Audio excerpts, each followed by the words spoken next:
Buenas tardes, estamos ante el escritor Jorge Valenzuela. Jorge Valenzuela es profesor de San Marcos, en donde actualmente dirige el taller de narración y también edita la revista Letras y dirige la revista Diégesis. Además, él cuenta con diversos libros de cuentos. El día de hoy vamos a hablar en especial de este último libro y que merece una gran charla, sobre todo, titulado Los Juegos Secretos. ¿Cómo estás, Jorge? ¿Qué tal? Hola, buenas tardes, Lenin. Gracias por la invitación y dispuesta a comenzar la entrevista. La primera pregunta sería, justo cuando veníamos hablando hace algún tiempo de publicaciones y de creación, la primera pregunta sería, ¿por qué publicas después de largos intervalos de tiempo? Bueno, yo soy un escritor que en realidad se toma bastante tiempo para corregir sus originales y para luego proceder a publicarlos. No soy un escritor muy prolífico en el sentido de producir muchos textos de creación, pero cada vez que publico un libro sí estoy absolutamente seguro de, digamos, de la calidad, ¿no? En principio tengo que estar muy contento, muy satisfecho, ¿no? Tanto yo soy el primer lector de mis cuentos y en ese sentido pues soy muy estricto, ¿no? Alguien que cuida mucho la forma y también alguien que cuida mucho el valor del libro, no me interesa publicar a mí si no considero que el libro es un aporte o de alguna forma supone una nueva línea dentro de mi trayectoria creativa. Exactamente, hablando de eso, Osvaldo Reynoso, cuando lo entrevistamos, decía que no hay que publicar demasiado, sobre todo si eso es malo, y además que le hacemos un bien a la ecología, ¿no? Para no matar tantos árboles.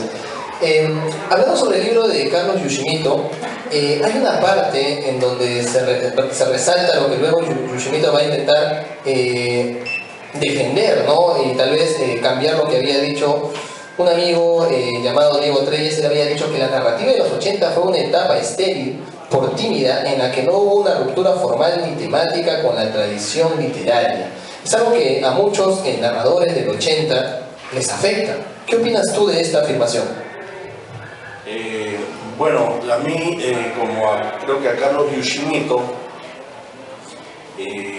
nos parece que esa apreciación respecto de los narradores de los 80 es bastante injusta y también parcial, porque me parece que no se genera sobre la base de una percepción completa de lo que sucede en la narrativa de los 80, ¿no? Digamos que es un momento importante en la medida en que nosotros, por lo menos la línea narrativa representada por la narrativa urbana, ¿no? La narrativa de la ciudad, ¿no? En la medida en que esa línea narrativa, digo, rompe con la tradición, por ejemplo, de la narrativa populista o, digamos, de intención popular representada por el grupo narración. Ahí ya tenemos, creo que un momento, por lo menos a partir de nuestra narrativa, un momento de ruptura con lo que se venía haciendo a fines de los años 70.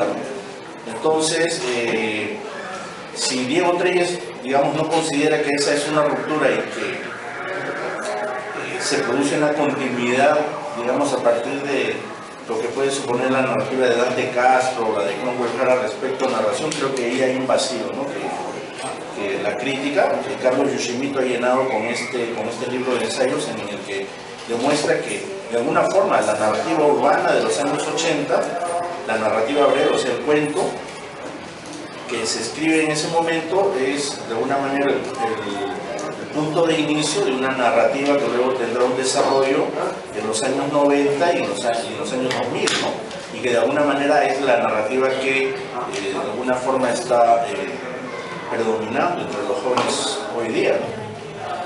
Pero cuando algunas personas que pertenecen a tu generación, a la generación del 80, veían el libro de Yoshimoto, y en donde él va a hacer una mención y un estudio sobre Alonso Cueto, sobre Guillermo Niño de Guzmán y sobre ti, Jorge Valenzuela, algunos van a sentirse un poco incómodos porque van a decir que que no solamente ustedes forman parte de la narrativa del 80, que tal vez ha habido un vacío o que tal vez no se ha tomado en cuenta a otros escritores. ¿Crees tú que este libro en realidad no fue para elogiar solamente a los tres, sino que fue para hacer una especie de defensa de la narrativa de los 80 y también para, bueno, mostrar en cierta manera un cuento suyo que está figurando en este libro? ¿Qué le dirías tú a estos narradores del 80 que en algunos casos se han sentido marginados u ofendidos? En principio que no hay ninguna razón para que mis compañeros de generación, o sea, los que no figuran en este libro, no hay ninguna razón para que se sientan ofendidos, porque de alguna forma mucha de la narrativa de los 80 ya ha sido hartamente reivindicada por la crítica. Si no pensemos en la importancia de la narrativa de Cromwell Jara o de Dante Castro, es verdad que vinculadas con una narrativa más bien popular, incluso una narrativa vinculada con la representación del conflicto armado ha tenido, o sea, es una narrativa muy conocida y de alguna manera el libro de Carlos Yushimito lo que quiere es rescatar esa otra narrativa que convive con la narrativa de los 80, con esta narrativa popular, de la violencia, etc., para también darle su lugar, ¿no? O sea que de alguna manera está recogiendo Carlos Yushimito en su libro una línea que más bien había sido oscurecida por la narrativa vinculada con el conflicto armado, ¿no? Entonces, más bien hay que ver eso como un acto de visibilización, ¿no?, de un sector de la narrativa de los 80 que era poco visible, ¿no? Entrando ahora a tu libro Los Juegos Secretos, dentro de este libro podemos encontrar ciertos rasgos o influencias, en algunos casos a Hemingway, en algunos casos a Ribeiro, incluso a Borges, y también encontramos que en este libro hay que develar y resolver un misterio, que el lector mismo va a ser parte de este detective que él tiene que investigar, porque no hay un detective en sí, es el lector quien tiene que investigar eso. ¿Cuál ha sido tu influencia? Porque yo considero de que tu libro ya es un libro de consagración, que es un buen libro, que tú incluso, yo te decía que deberías difundirlo más porque el libro pega rápidamente y que por lo menos estamos intentando hacer eso. ¿Cuál es la influencia para ti en este libro? Tal vez tus lecturas de estos autores mencionados, o tal vez incluso la ayuda del taller de narración y de repente por ahí algunos autores nuevos que te sirvieron en cierta manera para tu futura creación. Bueno, es cierto que hay algunos cuentos de corte policial en los que ciertamente no se respeta el carácter tradicional del cuento policial, en tanto, por ejemplo, en mis cuentos no hay un detective y de alguna forma tampoco se produce esta reivindicación del bien castigando al criminal o al infractor, ¿no? Como creo que ya lo dijo Lenin en alguna parte, desgraciadamente en el universo de los personajes de mis cuentos triunfa el crimen, triunfa el mal, ¿no? Digamos que es un universo bastante enrarecido, bastante cínico, en el que los personajes han llegado a un nivel de deterioro moral en el que la única manera de, digamos, integrarse socialmente o de establecer vínculos con los otros es precisamente a través de este vínculo viciado, de este vínculo absolutamente, por decirlo, criminal, ¿no? Entonces, lo que he querido representar es no al criminal marginal, sino al sujeto cuya inserción en la sociedad es perfectamente normal, pero que está muy vinculado al ejercicio del mal por una cuestión circunstancial o porque la vida misma lo ha inducido por esos caminos de, digamos, del delito, por decirlo de alguna forma, ¿no? Entonces, en mis cuentos, como dice Lenin, no es que triunfe el mal, ¿no?, sino que son las circunstancias las que, de una manera bastante, hasta decirlo, anecdótica, los personajes se confrontan con situaciones que demandan de ellos una respuesta violenta, ¿no? Entonces, es la propia vida, ¿no?, son las circunstancias y todo ello mezclado hace que estos personajes de alguna forma orienten sus acciones al ejercicio perverso, ¿no?, de crimen, ¿no? Entonces, claro, las víctimas normalmente son personas indefensas, confiadas, ¿no? Inocentes en el más puro sentido de la palabra, que en un momento determinado se cruzan con estas personas y sufren las consecuencias precisamente de este contacto. Pero algo que agrada desde las primeras páginas, pues justo tú intencionalmente has colocado ese cuento titulado No juegues con fuego, que atrapa en las primeras líneas y el lector empieza a investigar lo que ha pasado con ese crimen, por qué han matado a ese personaje, y nosotros vamos a escuchar voces en donde nos van a convencer de su inocencia, en donde finalmente vamos a decir, sí, es cierto, entonces, ¿quién habrá sido el culpable? Y eximimos a muchas personas rápidamente, pero al final nos llevamos con una sorpresa, ¿no? Una sorpresa que el mismo lector ni siquiera lo imaginaba, que las primeras páginas lo habían convencido de la inocencia de otros personajes, pero al final nos damos cuenta que estamos cerrados ante algo tan evidente. ¿Te costó mucho perfeccionar esta técnica y va a ser parte de tus relatos futuros en donde quieras siempre sorprender al lector? ¿Buscas siempre la sorpresa del lector? Bueno, yo creo que los cuentos tienen eso como, digamos, su atractivo mayor, ¿no? El género del cuento siempre postula en el cierre, en el remate, una sorpresa que impacte al lector, de forma tal que esa sorpresa suponga de alguna manera una revisión de todo lo leído, ¿no? Que suponga una reconsideración, ¿no? De todo lo que ha sido progresivamente, o de todo lo que progresivamente ha ido acumulando, ¿no? A través de la lectura. Eso es algo muy propio del cuento, y creo que así como los cuentos demandan un buen comienzo para captar la atención del lector, igual, ¿no? El remate, la salida del cuento debe tener esa misma fuerza, ¿no? Esa conmoción que reclamaba Ribeiro en sus cuentos, sin la cual no se produce esa comunión, ¿no? con el texto, y sin la cual no se produce esa conmoción estética, ese efecto estético, ¿no? Esa revelación. En tanto ese es un elemento clave del género, ¿no? Sin el cual el cuento no llega a ser impactante, importante, digamos, además de ese elemento, yo creo que, en efecto, sí me gusta esconder mucha información, me gusta desorientar un poco al lector, hacerlo trabajar, de tal forma que al final vea, ¿no es verdad?, que o bien sus sospechas han sido fundadas o infundadas, ¿no? Y que de todas maneras al final va a recibir, pues, una sorpresa bastante conmocionante, ¿no? Es algo también muy propio del cuento policial, ¿no? En ese sentido, el cuento policial al final revela, ¿no?, a quién es el criminal. O sea, en ese sentido sí ha respetado la convención del género. Pero una pregunta ya más personal, Jorge. Si tú sabes que tus cuentos tienen ese efecto en el lector, y que no solamente soy yo, ¿no? Yo te conté la anécdota de que la primera vez que cogen el libro es pues mi madre quien coge el libro y quien se impacta y quien me dice continúa por favor leyendo, que me ha agradado tanto. ¿Por qué no te promocionas mejor o no llegas en masa a la gente que te podría leer? ¿Es tal vez una timidez tuya o es que consideras que la literatura debe ir sola sin el movimiento del autor? Bueno, en principio no tengo un agente literario que me promocione, ni tengo una industria editorial detrás de mí. Soy un escritor más bien, digamos, de círculos muy restringidos de lectores.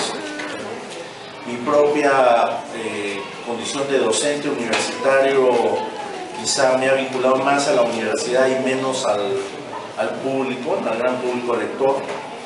Y bueno, supongo que esa debe ser una de las razones por las que mi narrativa es más conocida en ámbitos universitarios que en lo que tú denominas el público masivo. Pero esta ya es una primera, digamos, es un primer acercamiento a un público escolar, ¿no?, que me interesa mucho también, y al que me parece que tú contribuyes mucho con, ¿no?, en su formación con este tipo de encuentros. Y bueno, creo que voy a tomar en cuenta lo que dices en la medida en que si eso, digo, el acercamiento y la promoción contribuyen a que mi narrativa se conozca más y a que mis libros se lean. Digo, si eso le hace bien a mi narrativa, pues lo haré. Ahora, por lo demás, creo que mis cuentos están en antologías, ¿no?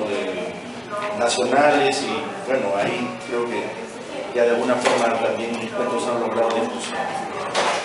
Así es, Jorge, y pronto estaremos en una feria alejada por Caraballo con algunas personas por ahí. Bueno, sí, esa feria a la que asistiremos como Osvaldo Reynoso es una experiencia también que me parece bien interesante, porque llegar, ¿no?, a los conos, ¿no?, es algo absolutamente inédito en mi experiencia como escritor. Nunca he estado en una feria de ese tipo, y sobre la base de tu invitación considero que creo que va a ser bastante provechoso, ¿no?, acercarme directamente a un público, ¿no?, convencionalmente no tan vinculado a la literatura, pero que a partir de estos encuentros puede, ¿no?, puede hacerlo, ¿no? En ese sentido creo que Osvaldo también está realizando contigo una labor importante, y bueno, tengo mucha expectativa de asistir a esta. Estoy invitado también a la Feria de Huancayo, pero por razones de trabajo no pude ir, ¿no? No, son eventos gratificantes, porque yo te cuento que hace poco hemos estado también en la selva, en diversos lugares,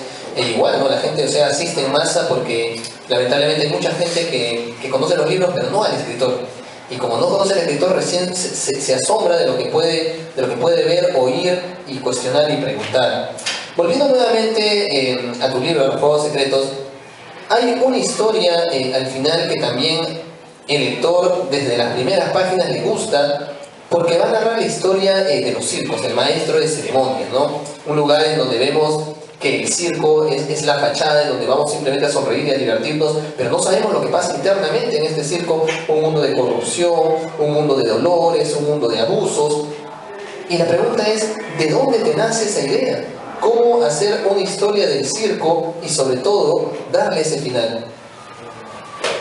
Como dices, los circos siempre están asociados con la felicidad y con el esparcimiento, ¿no? Pero también hay toda una tradición, creo que marginal, respecto de que los circos concentran o esconden historias muy tristes, ¿no? La más conocida creo que tiene que ver con ese hombre que, a pesar de llevar un sufrimiento, tiene que sonreírle al público, que es el payaso, ¿no? En este cuento, el maestro de ceremonias, lo que he tratado es de simplemente mostrar el universo interno de del circo, y plantear un crimen también dentro de esta atmósfera circense, un crimen que se oculta, un crimen que pasa desapercibido, pero que curiosamente va a tener como una reivindicación a partir de uno de los sobrevivientes, ¿no? Hay que recordar que la carpa se quema deliberadamente por uno de los socios que tenía interés en cobrar la póliza de todos los artistas, ¿no? Entonces, digo, uno de los personajes sobrevive precisamente, que era el que sabía desaparecer, ¿no?, el escapista, ¿no?, que luego va a cobrar venganza, ¿no? Entonces, yo creo que sobre la elección de los dos cuentos que tú mencionas, al final,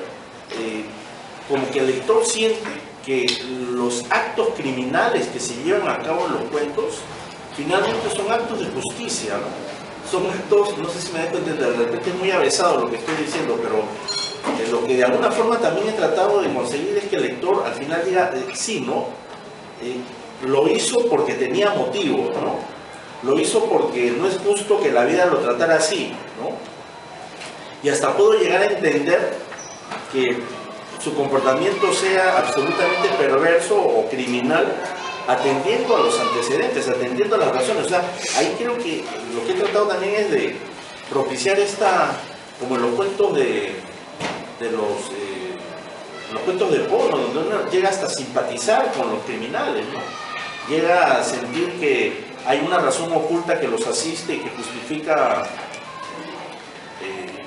¿no?, sus acciones, ¿no? Entonces, eso es bien difícil, ¿no?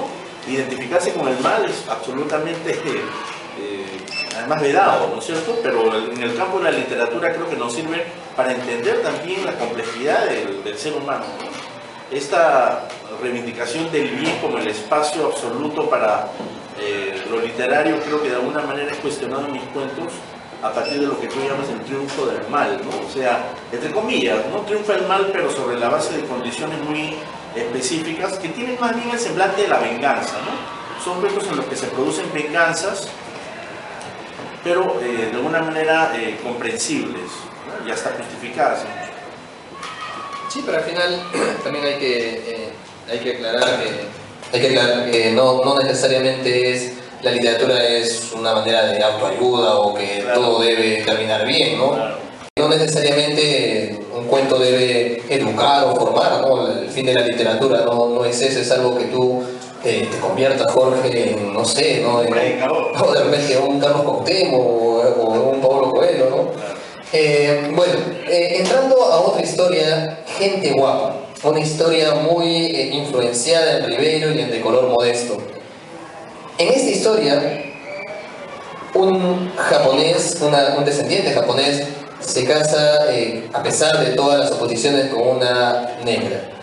Y luego la negra tiene una vida muy buena aparentemente, pero al final la negra termina mal, abandonada, y el hombre termina muy bien.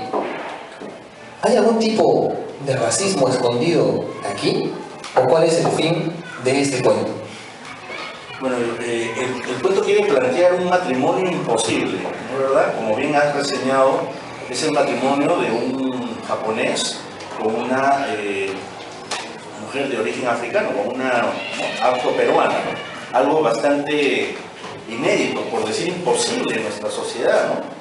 Yo quería forzar un poco ese encuentro, ese matrimonio, para observar cómo, sobre la base de un amor verdadero, ¿no? El amor triunfaba precisamente sobre las diferencias de raza, ¿no? Todo parece ir bien en el cuento, ¿no? El amor lo vence todo, ¿no? Incluso la indiferencia familiar del padre de este japonés que no le perdona haberse casado con una mujer negra, como dices. Y sin embargo, ¿no? Lo que postula el cuento de alguna forma es que cuando el amor se contamina con el poder, ¿no? Cuando el amor de alguna forma se toca, ¿no? Con el poder, el amor se destruye, ¿no? Y eso es precisamente lo que le sucede a este matrimonio. Este hombre empieza a tener cierta influencia, poder, porque es un médico muy exitoso, y empieza a soñar con la posibilidad de ser reconocido en el Perú, país del que había salido humillado precisamente por este matrimonio. Entonces la historia termina mal, como dices tú, para esta mujer negra, porque el hombre la abandona, este japonés la abandona, ¿no? También de alguna manera era una metáfora el cuento sobre la multiplicidad, ¿no? De razas en el Perú y sobre, digamos, precisamente el desencuentro, ¿no? Que este carácter heterogéneo, complejo de la sociedad peruana tiene a nivel racial precisamente por este carácter, ¿no? Absolutamente, ¿no? Insímil, diferente, ¿no? Es un cuento desesperanzador, ¿no? Es un cuento triste, ¿no? Pero la idea era esa, ¿no? Postular fundamentalmente que el amor, cuando se toca con la política, se destruye, o lo destruye todo. Quería preguntarte algo que te venía escuchando. ¿Te cuesta mucho decir la palabra negra? Porque creo que es algo muy, muy peruano esto, ¿no? De que si decimos el término negro o negra es una ofensa, ¿no? No sé qué te parece a ti. Bueno, honestamente creo que sí es una ofensa, ¿no? Sobre todo por la forma como se usa. Pero si no se usa si se usa sin una carga despectiva o peyorativa, creo que no. Pero no tiene sentido, ¿no? Mucho calificar a las personas por su color, ¿no? O sea, a nadie se le dice hoy amarillo, hoy blanco, hoy chocolate, hoy café con leche, ¿no? Aunque tenemos esa tendencia aquí en el Perú, ¿no? Somos especialistas además, ¿no? Ese blancón, ¿no? Por no decir blanco, ¿no? Ese cuello sucio, ¿no? Por decir que alguien es medio negro pero no es negro. Entonces, y eso me parece que no ayuda a que no rompamos esta digamos, tendencia a marginarnos, a discriminarnos entre nosotros. Entonces la palabra negra sí pues es un término que trato de evitar con tecnicismos como afroperuana, morena, etcétera, que de alguna manera creo que hacen más sociable la conversación. Entonces, sí, pues, la gente no se reduce a colores, ¿no? Sino creo que a lo que tienen en la mente y en el corazón, ¿no? Que es más importante. Bueno, Jorge, creo que el micro nos está fallando completamente, pero bueno, igual te agradezco mucho, Jorge, la charla. Creo que nos has dado una charla exquisita de lo que es la narrativa. Recuerdo incluso en las épocas en que hay que decirlo, cuando eras mi profesor en la universidad, recuerdo estos talleres de narración que nos daba junto a Antonio Gálvez Ronceros, y cómo siempre tratabas de inculcar esa sorpresa que debía existir siempre en los relatos. Que un cuento no es necesariamente decir me siento inspirado hoy y creo lo que sea, sino que también hay que tener mucho conocimiento de la técnica para hacer un buen cuento. Recomiendo sinceramente tu obra. Tenemos también aquí en La Sombra Interior están tus 3 primeros libros, y espero que también los muchachos y las personas en general puedan darle una mirada a tus textos, y te recomiendo también que puedas publicitarte mejor. Vamos a tratar de que ese evento en Caraballo nos salga de la mejor manera. Muchísimas gracias, Jorge, por la charla, y bueno, recomendemos en este caso tu último libro y tus futuros libros que también salgan dentro de poco. Muchísimas gracias, Jorge Valenzuela.